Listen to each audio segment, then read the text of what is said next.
Welcome to plzsoccer.com live. I'm Peter Martin. I'm delighted to say we are going live to the Oriam where Alison McConnell is out there. Everybody's talking about it, Alison. It's the big build-up to Hearts against Celtic. Celtic with a chance to maybe go to the capital and peg back that 5-point gap, or dare I say it, Hearts could go 8 points clear, I beg your pardon, Ali, if they win against Celtic. What's the buzz around Tynecastle and, of course, in the training camp? Yeah, I think the very fact that you need an abacus at this point of the season would tell you how the campaign has begun for both of those sides. I think Hearts have just hit the ground running, a fantastic start to the campaign. The mood here is very calm, it's very sensible, as you would imagine. Derek McInnes inevitably keen to play down any significance of what might happen on the back of Sunday's game. Of course, Hearts could go 8 points clear of Celtic at the top, and even at this stage of the campaign, I think you would have to say that's a fairly commanding cushion to have, particularly when you look at just how chaotic things have been at Celtic across the opening months of the campaign, and how flat it looks, and whether or not they would be capable of going and clawing that one back. But of course, McInnes keen to play down the noise around Celtic, and equally keen to stress that this is still very much the embryonic stage of the campaign, and that there'll be nothing handed out at this of the season whether they're triumphant against Celtic or not. He was also keen to stress that for all the problems Celtic have had, that they've spent a lot of money in the transfer window, and he believes that they still have significant quality across every area of the pitch. I do feel that we have just really got to not look too far ahead, and I know it's not what you want to hear, but ultimately it'd be foolish to say anything other than that. We're just concentrating on the work. I do feel there's a lot of people would like to see some sort of opposition to the natural order with the Old Firm challenging for titles. But there's also a lot of people a bit envious of us at the minute, and a bit kind of would love to see us fail and love to see us slapped down to earth. And honestly, nobody in the professional part of it is really saying anything other than we've got work to do. Our work, every day our club needs to realise that for us to be successful, we're going to have to work even harder than what we're doing at the minute. Well, Alison, everybody wants a piece of him. They want to talk to him. They want to get the feeling from him about what's happening inside the camp. I didn't expect him to say anything other than it's one game at a time. Let's try and keep a lid on the excitement.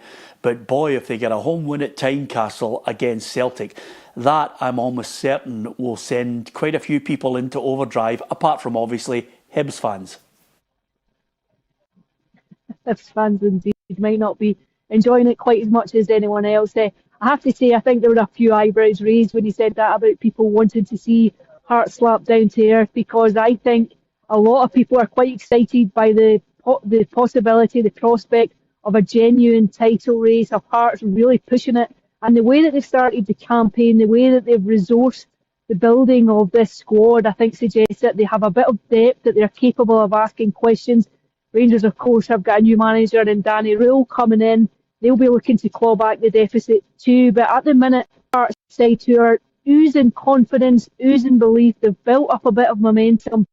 I think so many people would fancy these on Sunday at a rocking Tynecastle. You know the energy that comes from the stands. You've seen Celtic insipid, they look stale, they look flat. Whether or not they'll be capable of geeing it up and going and answering the questions when the spotlight is on them on Sunday remains to be seen. But certainly I think a lot of observers are enthused by the prospect of what this Hearts side can do. Can they go and take it to January? Can they go back in, dip into the transfer window and maybe just pick out one or two players that might enhance their hand? I think there'll still be many people would doubt that they have the capability of going across the entirety of the campaign, but for as long as they can push it, and the longer it goes, the more intriguing it becomes. Yeah, just finally on the Hearts camp, because obviously Brendan Rodgers will be speaking later on in the week after their crucial Europa League match. But as far as Hearts are concerned, I think all the fans will be hoping he's got as near to full strength as possible, because the one thing about Hearts and that fabulous start to the season has been about utilising the squad in its entirety to try and change their fortunes if it's not going according to plan. What's the latest team news from him? Yeah, it's still the same three players who are out that have been sidelined. So a fairly strong team. There was a really interesting point actually that he made too today when he was asked about the squad and the start to the season, and he was saying, inevitably the focal point has fallen on Jamestown Analytics and what it has brought to the club. He stressed how much he's enjoyed that aspect of it, the daily briefings that he has in terms of looking at players and looking at that system. But what he also said was that there are the core of this team, like half of the team every week are the same core who have been here for a long time, players that he inherited, such as Lawrence Shankland and Craig Halkett, players, Cammy Devlin, the same spine of this side that's been here. So he was saying, it's more than just the analytics that everyone is talking about. Chemistry here, there's a balance to the team, and of course, there's been a hell of a lot of work put into getting them to where they are just now too.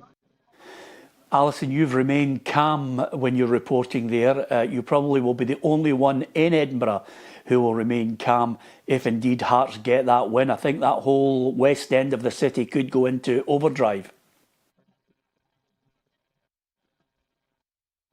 The Tynecastle Arms might be a fun place for a pint on Sunday afternoon if you're that way inclined. But certainly, I think Denny McInnes will be very keen to play down the stakes of going 8 points clear.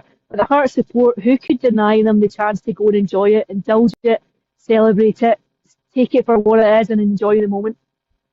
Well, the good news is I've just spoken to them and you and I are barred from the Tynecastle Arms, so that's a real bonus for both of us. I think we'll go to Tynecastle and just watch the drama unfold, Alison.